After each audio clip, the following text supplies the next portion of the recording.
Other than we will not make any recommendations that will go back to city council based on the fact we don't have a proper quorum. So, item number one on the agenda, since last meeting was information from Brent on the budget for the airport, there were really no minutes to be approved from that, so then we will move on to item number two, which is the improvement program out at the airport. And Rob, are you going to talk on that, or is Toby? We'll start with Toby and then I'll... Copy. You're up, Toby. Awesome. Oh, I love handouts, especially color ones. Thank you. Yep. Good afternoon or evening or whatever time of day it is. So as you guys know, we opened bids for this project back in April. The FAA has got us a grant, so we've secured the funding. We have a contractor in place. The city's executed an agreement. We've executed all the documentation, so we're ready to start construction. Contractor is Straight Stripe. They're out of St. George, Utah, very reputable firm. We've worked with them quite a bit. They'll be up here right after Labor Day, starting on the 6th of September. We broke the project up into 3 phases to allow, one, for Straight Stripe to do a little more efficient job, but 2, also allow the users to utilize the airport during phases 2 and 3. So if you look at the first phase, it's a 5-day phase that we're going to close the entire airport to fixed wings. We have worked with Silverhawk to accommodate some rotorcraft, but fixed wing will be closed, and we're gonna want to include that to not only fixed wing ground traffic, but also tenants driving around the airport as well. Just because we're gonna open the whole airport up to the contractor to allow them to work as efficiently and get as much done as they can. Because the quicker we can do that, the more quicker they're off the airport and out of our base phase. So they're not only going to work in phase 1, but they'll be working in probably phase 2 and phase 3 areas, with the idea after 5 days we'll open the runway and a portion of the airport back up. They'll be able to work in the phase 2 area and then finally finish up in phase 3. So, Are people going to be able to walk? I mean, can they walk in and walk around the hangars? We can. Yeah. Oh, sorry. That's fine.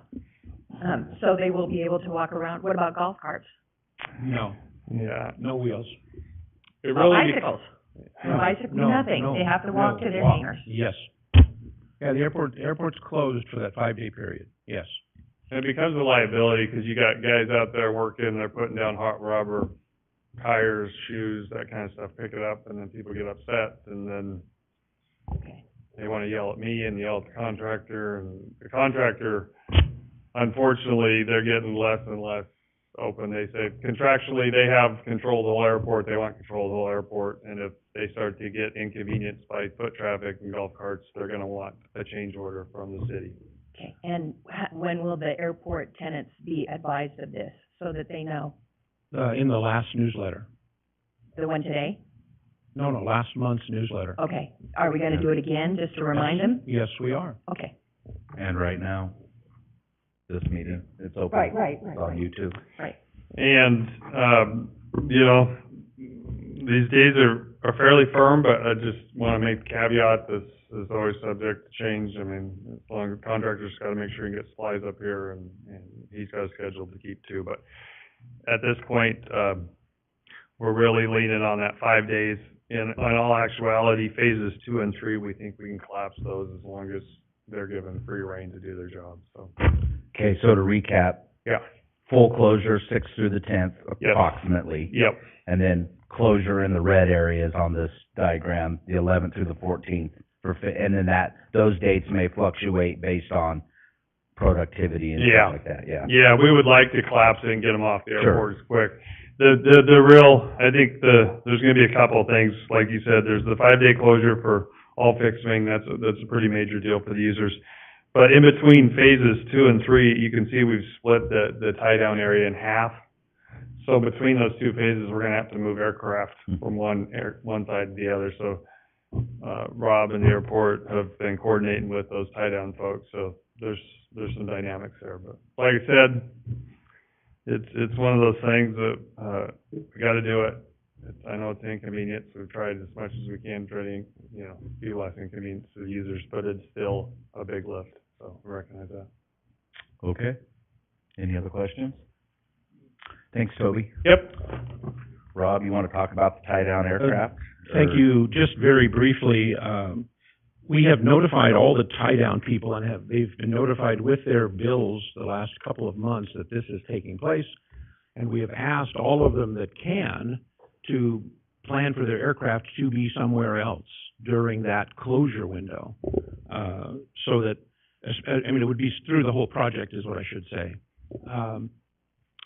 That's not practical because some of the aircraft are not in a moving state just yet.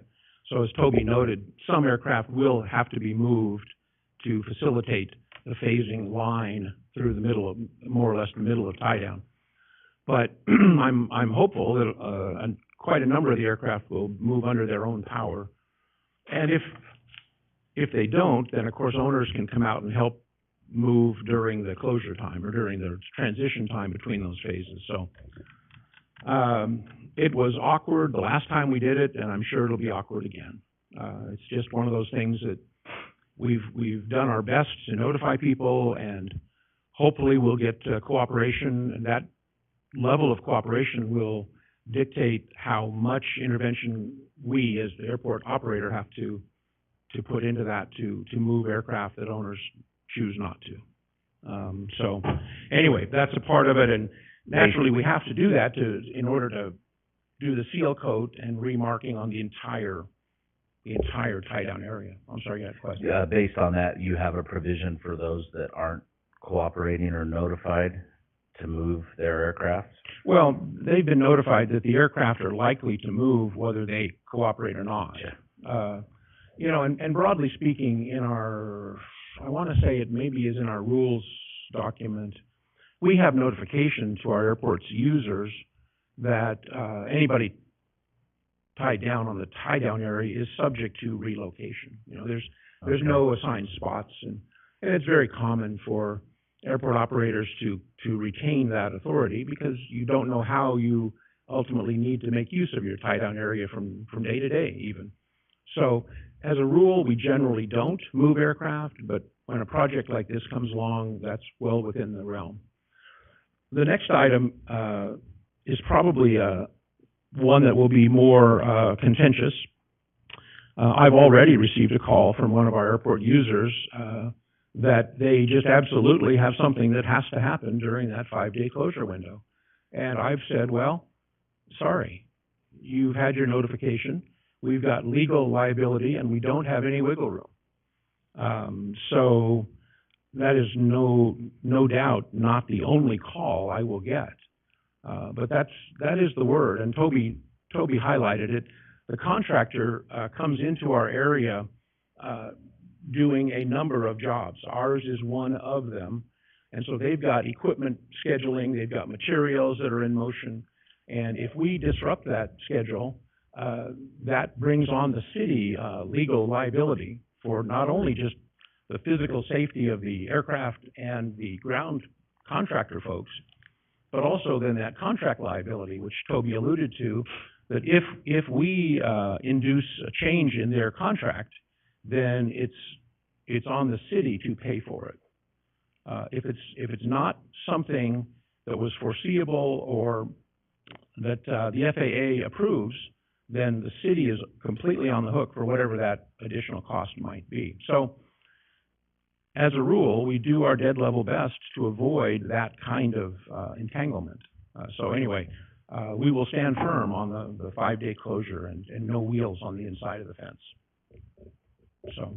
Could I go back to the Mr. Chairman, could I go back to the tie-down? What's the airport's liability for moving these aircraft? We don't have any specific liability. I mean, if we damage something, then of course we're on the hook to repair it. Yes. Okay. I mean, it's typical. If we break it, then we would be expected to fix it. Okay. But it's a long-standing historical precedent that we have the authority to move. So people can't throw a fit because they chose not to move, and we did move their aircraft. Okay. They've been given ample opportunity to arrange a temporary hangar space, or for aircraft that are flyable to fly to a different facility for a few weeks. Those are all options that are open. And as a last resort, whoever owns the aircraft or can coordinate with somebody locally if they're out of town can move it themselves. So we touching the aircraft are the absolute last resort. Okay. So, okay. Thank you. Item number 3, the potential to add a wash rack. So I have no new information on wash rack opportunities, except to say that we are working with the contractor who is preparing to redevelop the farmhouse parcel, and they are including a wash area capability in their design.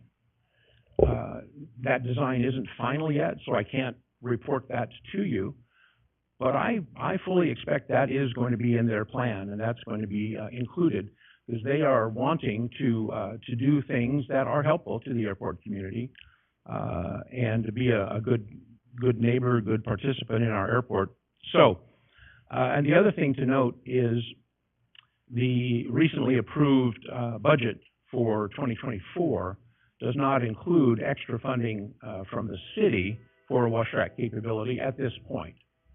Now, should something fall out in this plan with the development contractor, we may revisit that with City Council. But that's the path that we're taking right now to establish at least a wash capability. And once that's in operation, we'll see how that goes, and whether we need to consider additional capacity somewhere else on the airport or not, keeping in mind that we do have notional plans for the north side development where we have wash rack built into the drawings. We have to see how that will come to fruition in real life, you know, when we actually get development going over there. So there's a couple of different paths, but as I say, other than what I've just shared, I don't have any new information on this topic this afternoon. Mr. Chairman, okay, so we're talking about, so when is this project I know it's later on here, but when is this supposed to break ground and start in? What are we talking about for this wash rack? 2026? When these guys finally get things in, what are we talking about? I mean, we kind of need a wash rack now. We've needed a wash rack for many years, and now we're being told, well, you might get one 2025, 2026. What are we doing here? So in the coming several weeks, the contractor will be putting in for their demolition permit, and they will remove the building, and that'll be naturally the first step. They've been in the midst of mitigation for things like asbestos in the building, that sort of thing. So that has already been, those steps, as well as initial core samples, looking at the geotech situation under the parcel, have already been accomplished by the contractor ahead of the development agreement being signed, which is a show of good faith on their part. So they are looking forward to getting started as soon as the paperwork is fully in order, which I'm going to report here before long, is due. And if Doug is able to join us today, he would share that he's been working with the contractor's lawyers, and that we are in the final throes of having a document that will be ready to send to the mayor for his approval through council. Okay. So 2026 may be a bit long. 2024 may be soon, but 2025 is reasonable, I would say, based on their expected construction plan. And we don't have any other specific options for anything sooner. And since this is in the works, this is what we're going with, yes. Well, and it appears to me that since it was put into, it was given, how do I want to put this? I know it wasn't in the RFP, however, it has been presented to these people to possibly make it an option. So now it's not even in our budget to where we can do it. It's been taken out of our budget. So we don't even have any funds that we could even do it. where before we were talking about it before this happened. So it seems to me that we've kind of gone down a little rabbit trail here and gotten away from being able to have a wash rack. I mean- Absolutely correct, and as I say, nothing has changed since our last discussion about this. Thank you. Okay, for the record, for the information, if they put a wash rack into their project, they're probably looking at it being a revenue generator of some sort. Have they alluded to that? Just, in the last meeting when we talked about this, I almost brought it up. I just want that expectation to be known that, because we looked at it down on our project and there's cost that goes involved. I'm not gonna just do it for nothing, obviously. I doubt Joe is, I doubt they are. So the expectation needs to be noted that there's probably gonna be a cost to using this wash rack. It's not gonna be free, it's not funded by the city, those kinds of things. And there's maintenance to this, obviously with water, or with, some sort of grease separator and sand separators and things like that, that are gonna fall on whoever manages this wash rack. So I want that to be informationally known, that there's more than likely gonna be a cost to use this. It's not gonna be Yes, free. you're absolutely correct. All of Yeah. that is true, and I don't have a sense specifically from them yet as to how they're going to approach that. Yeah, Whether it might be a coin op or, done like you would do a car wash for your automobile, don't know yet. right. It's within the realm of possibilities that they could offer it as an amenity to their customers, or people that fall into a category of customers of their FBO. And others might have to pay, maybe. Hard to tell. A lot of different possibilities, and that has not been set yet. But I agree with you that it's good to be sure that the expectation is there, or that there may well be costs that we just haven't firmed up yet. As a commissioner that'll be on this for a few more years, I don't want this to come back around and have it be said, well, now it costs money, so the city needs to put a wash rack in, when the expectation is set from the beginning. There's probably gonna be a cost to this. So there's quite a bit of maintenance, not quite a bit, but there's a fair amount of maintenance that Sure. has to be checked on. Okay. Are you good with that? Yes. Okay, thank you. Okay, Rob, weed abatement, Weed or abatement. lack of. Weed abatement is a challenge every year, and I should have called in our street department superintendent to share with us how short their team is this year. We rely on them to help us with both spraying and the mowing, and they have. In fact, we are due to have the spraying team back, because naturally the weeds in certain areas are beyond where they ought to be. And before long, we will get the mowing team back. But they are at the moment stretched elsewhere in Caldwell on projects. So we have not ignored weeds, and we have had more support this year than we did last, which is a plus, even though we still may not be to the level that we would like to be as far as managing the weeds. And there's a variety of steps that go into that. Begins with pre-emergent spraying long before the weeds begin growing.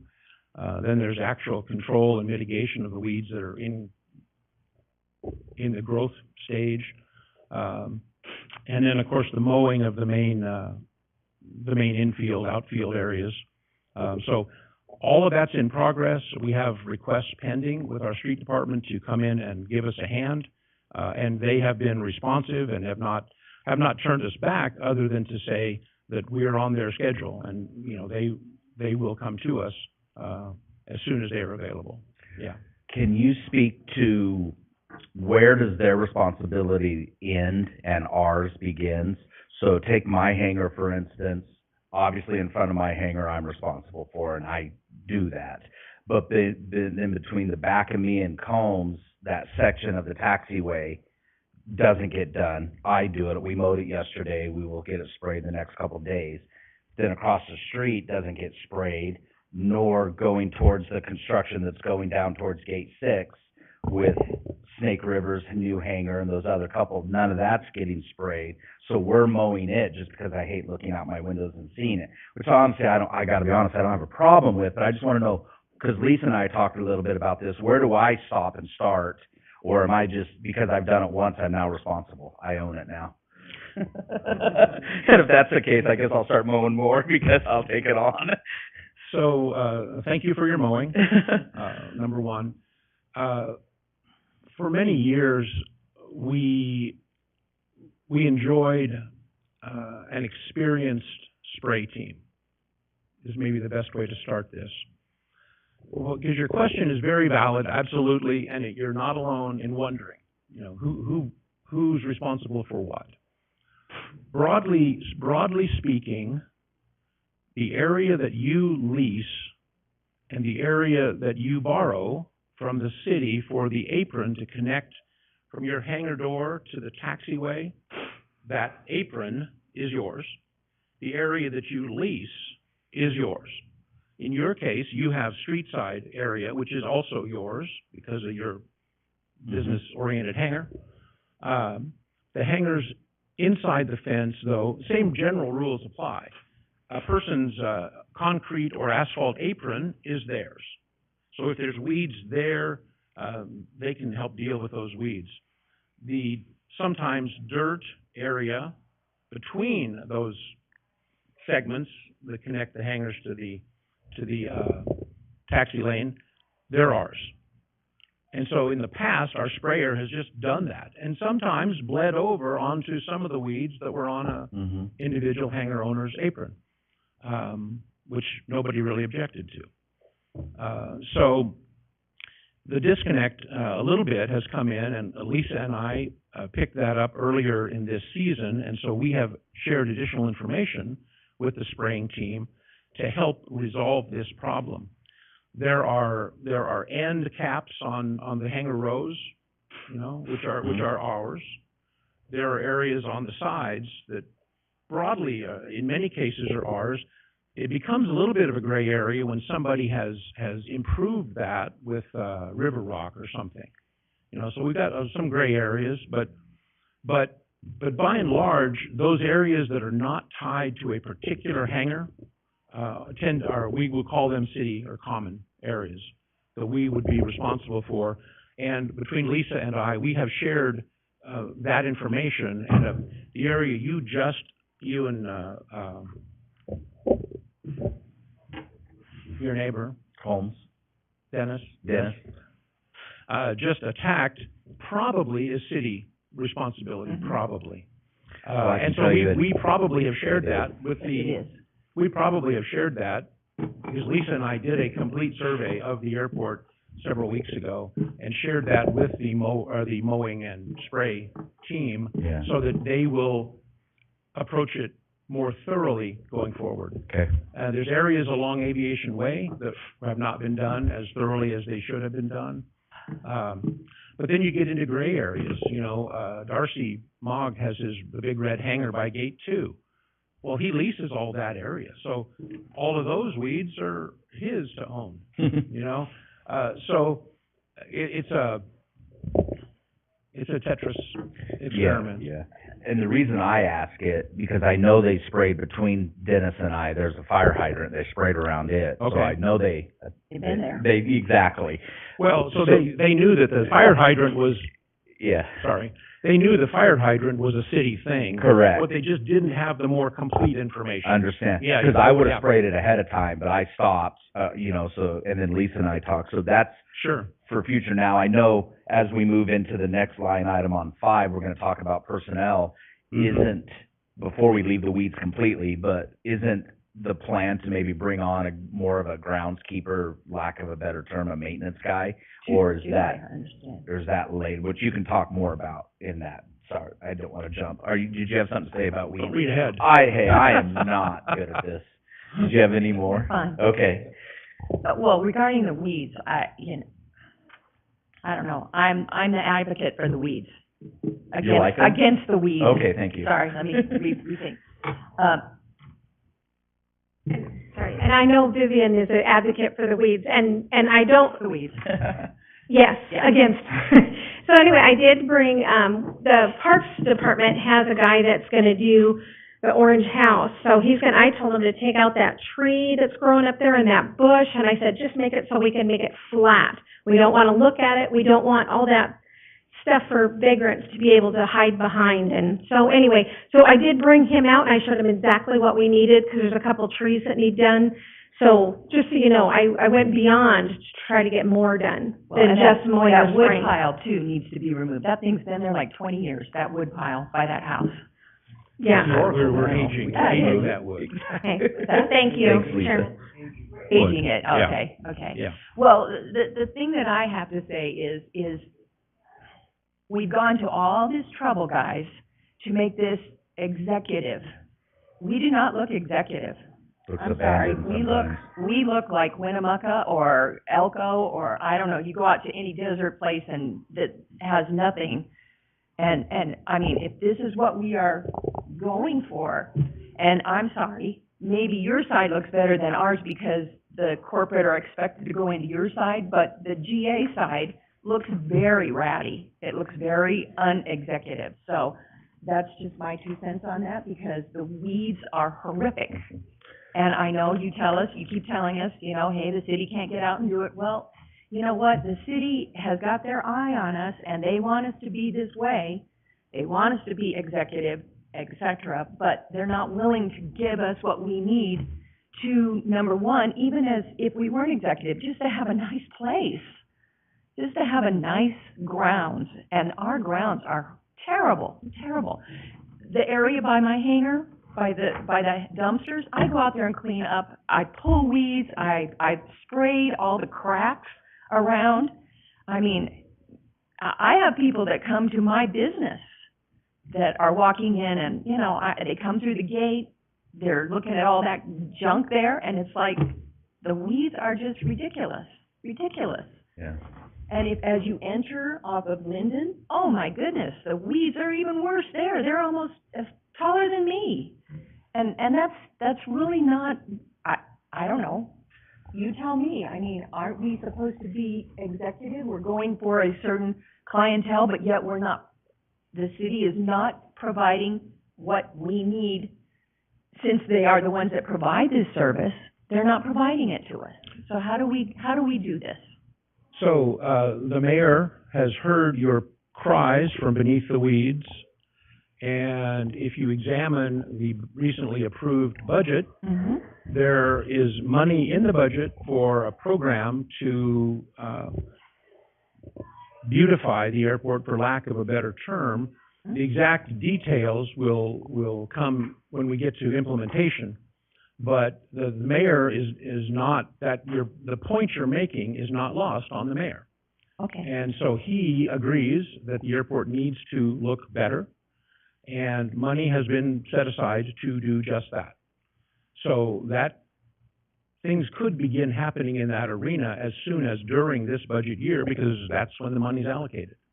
So, I appreciate your frustration, because I don't appear to have been moving as quickly as you might like, and that's... Well, please don't think it's just me. It's not just me. No, I understand you represent the weeds, or the anti-weed faction, or whomever. Yes, I do. And I appreciate that. In times gone by, though, we have also been operating with constrained budgets, and so we have attempted to do what we can, and whether we focus on the exact right areas or not, we can obviously chat about that. But more focus will be coming to the area that you would like it in this coming budget year. It begins October 1st. Could I, this is not on the agenda, but it's in line with this. Mhm. I'll make it very quick. I'll give you 1 minute.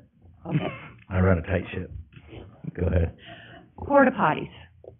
We are having complaints about the porta potties being just disastrous, and we do not have a schedule. Apparently, they just are taken care of when it gets, I mean, we've had 105 degrees out there, and we've got porta potties that are not very conducive to even opening the door. What are we doing about these things? We used to have a schedule where the porta potties would be serviced on an on-demand basis, when staff would check, that's me, stick their head in the potty and check for its usability, or lack thereof, and then the potty people would service them. We have switched to a schedule now where we're on, I believe it's every two weeks, the porta potties that are maintained by the city, that's to say 5 units, are set to be scheduled every 2 weeks, or to be serviced, I should say.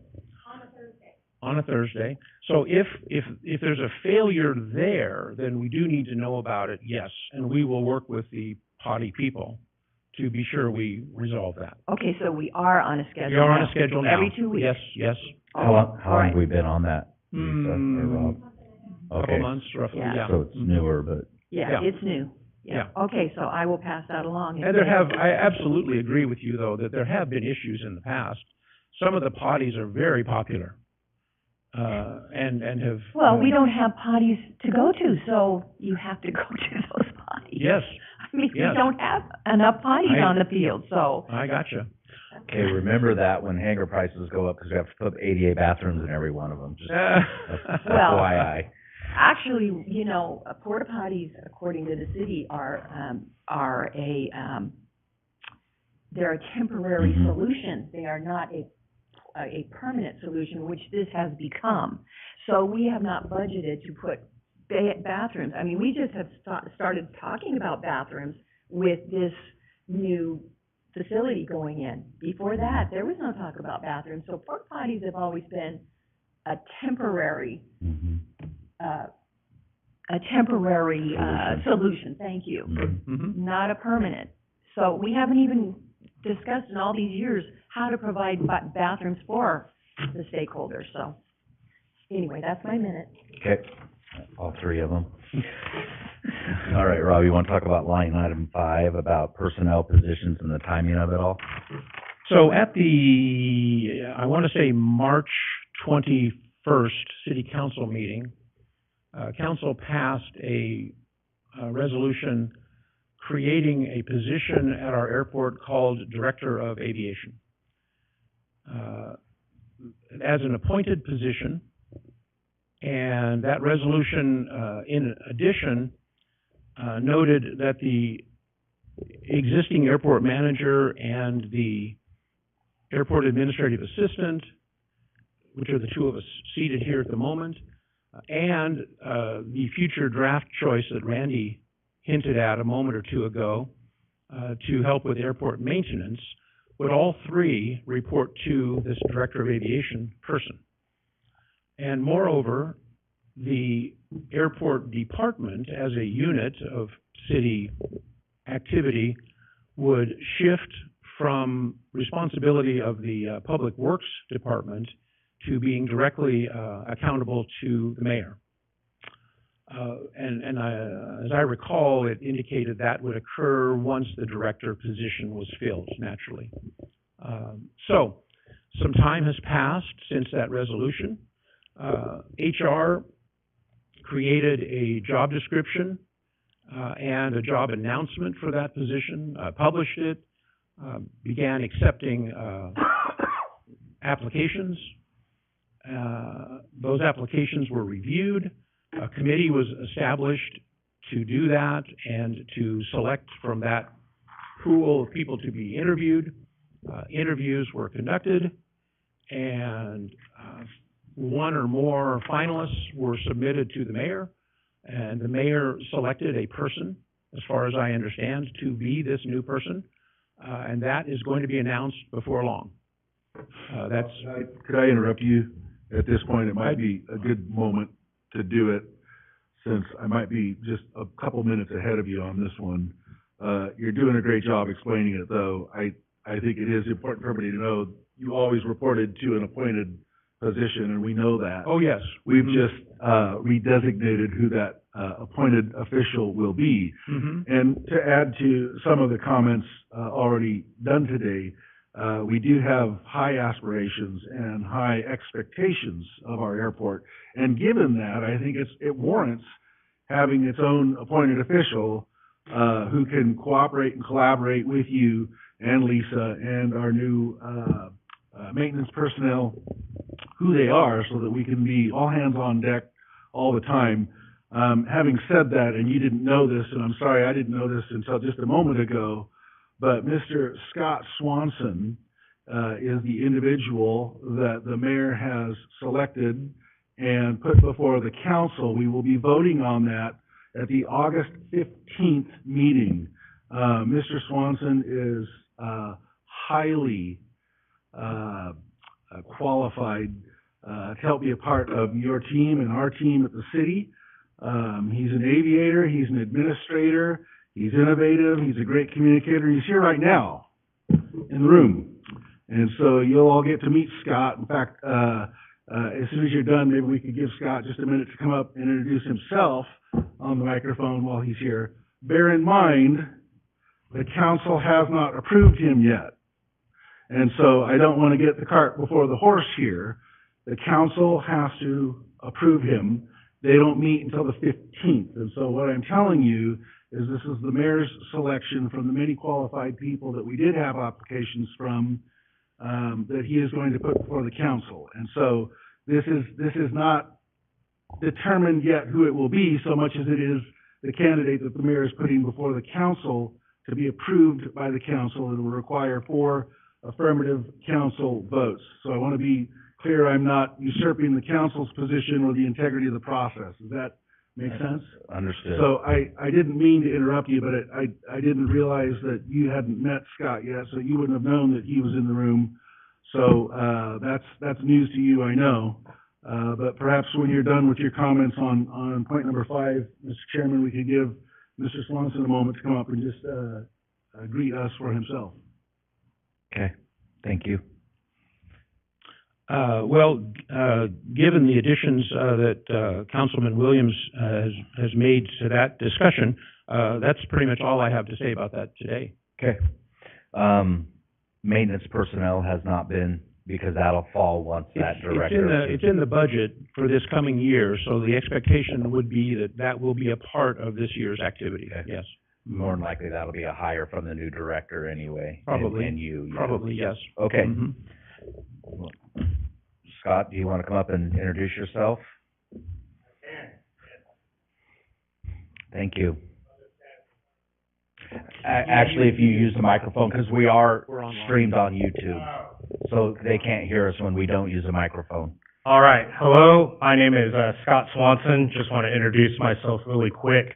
So, just retired from the Army 4 days ago. Been an aviator the last 11 years, flying helicopters, and then finished my time for the last 2 years. I was the Chief of Operations for the 160th Special Operations Aviation Regiment, and then that is the experience I'm bringing into this, and then lots of communications with FAA on dealing with, procedures, policies, and rules, and then how that's going to affect things. I'm very familiar with the government and DoD side standpoint, but then moving over to the general aviation and moving forward with Caldwell Executive, getting that to where it needs to be, looking like Caldwell Executive, should be a seamless transition as long as we get all the customer base as far as the pilots and tenants that are currently established on the airfield, in agreement on what needs to be done moving forward. So, and then if anybody has any questions, I will be available after the meeting. Okay, thank you. Thank you. Okay, item number 6, courtesy car replacement.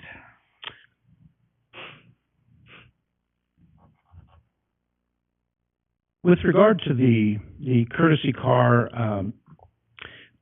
we were all a little surprised at how quickly the courtesy car that we had been maintaining at the airport terminal was designated for surplus. The mayor just opted to make that decision, and I know it did catch a number of us by surprise. I have discussed this matter with the mayor, and his comment back to me is he is uncertain about whether or not we should have a courtesy car hosted or sponsored by the city at the airport, especially in regard with 2 main points. Well, okay, 3 if you count Uber and Lyft as separate points. But the third point is, a courtesy car is, at many airports, is an FBO kind of amenity.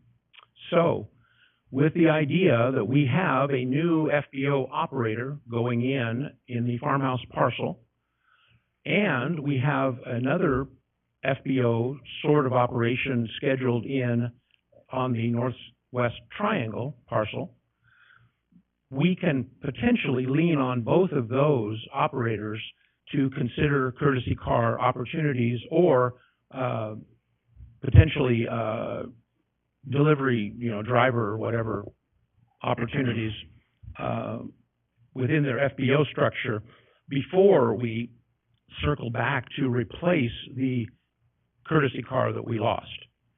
Recognizing naturally that car did fill a need. We had a number of users, or fairly regular users, though, again, and I don't want to put too many words in his mouth, but in the mayor's eyes, he was not sure that we had enough utilization to justify maintaining the vehicle. And the other wild card that we may have to do some more exploration on if we decide to get back into the courtesy car arena is sorting out exactly where we stand with ICRIM, the state insurance team. Opinions seem to vary a bit as to whether or not our procedure of requesting that a visiting user of that courtesy car provide us their driver's license and their own insurance card to serve as collateral for damage, if you will. And the opinion that varies is whether or not we could lean on their insurance carrier in the event of damage to help repair our city-owned and ICRIM-covered car.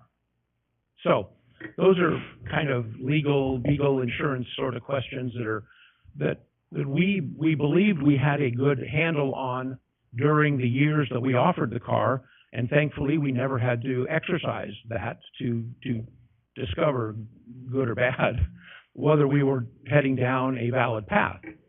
So that is the situation. We don't have a plan at the moment to replace that car, and instead we are going to work with our two prospective FBOs and naturally, the other thing too to say is courtesy car is one thing, but we have regularly had service from the Enterprise Rent-A-Car company with a location over on the Napa Caldwell Boulevard. And there is, I want to say, another rental company that has offered to serve our airport.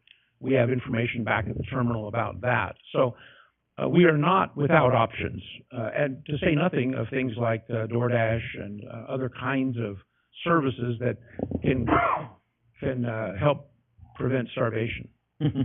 So we're going to look at possibilities going forward, but that's where we stand right now. Yeah, kinda. Mr. Chairman, I had understood too, and I think it's important for people listening and watching to know, and I'm not firsthand privy to this, but CAT or CATs had gotten into our previous courtesy car. That's what I was told, so that the car was in a condition that we wouldn't really want to have users in it in the first place. But I think you're correct in noting that there is a liability issue. Insurance is one thing, but as all of you know, when people are looking for the deep pocket to go after and they're asking who the owner of the car is, there is a need for us to look further into this matter. And so to kind of stand up for the mayor here a little bit, this goes beyond the mayor, and it would be a city council issue as well that you'd have to get this through. Mm-hmm. So again, trying to stick up for him just ever so slightly. This wasn't the mayor making the unilateral decision, but there are a lot of moving parts here. The discussions continue, and no doubt we'll get there at some point where our airport will have all of the services that we're looking for, and hopefully sooner than later, but everything takes time. If I could, one idea would be, I know Joe Dory has a car that he provides. So Midfield Aviation has a car that they provide. I don't know how much, but I know he's got one that he has provided for people that have come in for us, so I know that he's done that. Maybe an idea would be to put it out there that would anybody like to do this that's on the field? I mean, why are we just sitting in this little box? Let's put the idea out there and see if there's other people out there that might like to provide this. I mean, I don't know that I would, but I could certainly talk about it and see if it might be a possibility. But I know Bob Hinkle had a car for a long time, the cop car, you Yes, know? and I believe he still does. And he probably still does. And before Midfield, the Shore and Shores offered a courtesy opportunity there for their customers. Very common for FBO situation. We're not in any kind of box, but there is no push to publicize this. I mean, people who want to use that, it gets around by word of mouth typically. So we're not hiding it by any stretch. And Councilor Williams, I was not intending to throw the mayor under the bus. Naturally, all the major decisions are council-approved situations, so the mayor's just the public face. Okay, moving on to item number 7, which before you speak, Rob, I do believe that in the RFP of the farmhouse group, they had a rental car component to their plan. I believe they are intending to have an agreement with somebody. So it's Yes. gonna be out there. Somebody is doing it, actually. Vivian. Typically, I mean, notes. so just to fill that in a little bit, the idea behind a courtesy car is really more for an aircrew use, where the rental cars are, especially in the world of an executive airport, the passengers often rent a car. The crew uses a crew car or a courtesy car to go grab a hamburger, go run an errand, go do something that they need to do that's not real convenient when you're at an airport that's located away from retail. So I agree, yes, the FBO will almost certainly provide some sort of rental opportunity, and that's awesome. Yep. Yes. Okay, so moving on to item number 7, where are we at with the developmental agreement with the farmhouse? You alluded a little bit, and then on the north side. We are close on the farmhouse agreement, and I keep saying that. I know we've said that several meetings, and I appreciate your patience. But as Councilor Williams noted, that some of these things do take time, and I am expecting this to be ready to go to the mayor soon. I mean, I know that's a relative term. Yeah. But we are very close, and once that agreement is complete, and the lawyers have had their way with it, red line and additions and deletions and all that, that agreement is going to form the basis for our agreements with the other two, minus the cafe capability, which was called out specifically in the RFP for the farmhouse area. And that is largely because the agreement that's been hashed out and taken this time to go back and forth is an agreement that was used for a different purpose and then adapted to this use for this development. So with the back and forth between the legal teams, we expect to have a much more ready-to-go document for the other two. So we expect those negotiation processes to go much quicker. Time will tell. Okay. I do know that the Northwest Triangle team, Sprintbach Aviation, they are ready. Mm-hmm. You've seen their action. They're almost complete on their hangar they're building down on Tail Dragger, and they are ready to refocus their attention to the FBO property by the terminal. So I am expecting that they are going to dive in as soon as we are ready to negotiate with them. And can you speak anything to the northeast section? I know in our last RFP meeting, there was some talk. I don't quite remember, but you want to inform us there? There's little more to report there. I know the developer is busy on other projects right now, so he has not been pressing us on that agreement, though we do want to move forward and get it going. And naturally, we will, as I say, as soon as we have this Template, if you the will. template, yes. Okay. So that's where we stand on that, yes. So do we have time limits on those things? No, there's no time limits. No time limits. Nope.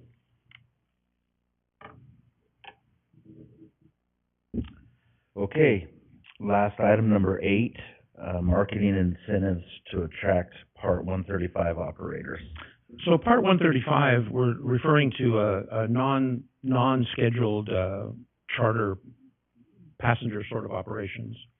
And the Sprintbach Aviation is providing such service on a limited basis now with their Pilatus aircraft out of their existing hangars down near Dennis. The plan is that is what they will do in their new facility that they're going to build adjacent to the terminal, the Hubler terminal. As far as initiatives for attracting additional Part 135 operators, we have not been doing anything specific other than promoting the construction of the hangars near the terminal that would support those larger aircraft. So it, to some degree, becomes a chicken and egg dilemma. We've had a number of entities over the years that have indicated interest in operating out of Caldwell, but we've never had a base of hangars that were capable of supporting the aircraft they wanted to position there. And everything melds together. The tower, the extended runway, and thereby offering extended weather operations for a 100% environmental opportunity for different weights and for the designated aircraft. So we're on the path, with the control tower operation in process, with the additional hangar capacity queued up. We are poised for that growth into potentially more Part 135 operators and others as well, different school opportunities, other kinds of aircraft maintenance. A lot of things like that are definitely in the hopefully fairly near-term future. Okay. Thank you. Councilman Williams, you have anything in closing? Nope. How about you? No, I'm fine. Nope. Do we have a few moments for public? We could, a few moments. Before Okay. 1 o'clock? We can go. If somebody from the public wants to speak for a few minutes, we could take public comments. Just know I will cut you off if you go too long. By the way, I bought a house in Caldwell. I'm not running city council. Take your job. Thought you'd like that. Greg Swanson, for the record. I just keep coming back to this. Speak into the microphone, please. I just keep coming back to this. When is the airport commission going to review all leases like the city ordinance requires? That's all I have. Haven't seen one yet.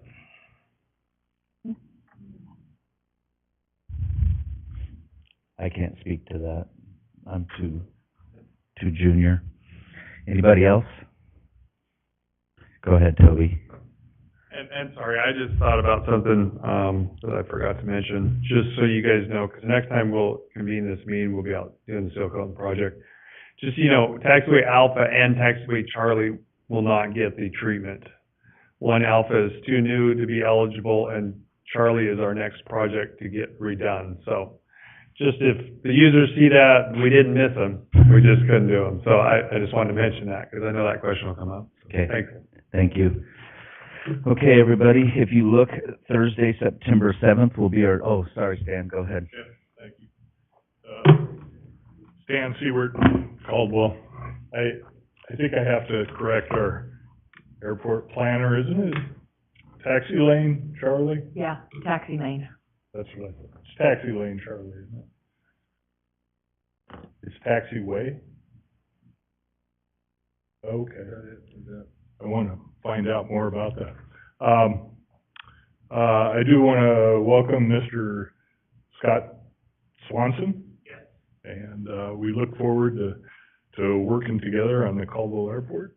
And, thank you for coming today and introducing yourself, and I should say, if approved by the council. Yep, but, anyway, I appreciate you being here, and I think that's it. Thank Okay. you. Thank you. Okay, again, Thursday, September 7th will be our next commission meeting in this room. If you have any agenda items you would like to bring up, please contact either Lisa or one of us, and we'll make sure that they get on there. And if nothing else, this meeting will be adjourned. Thank you.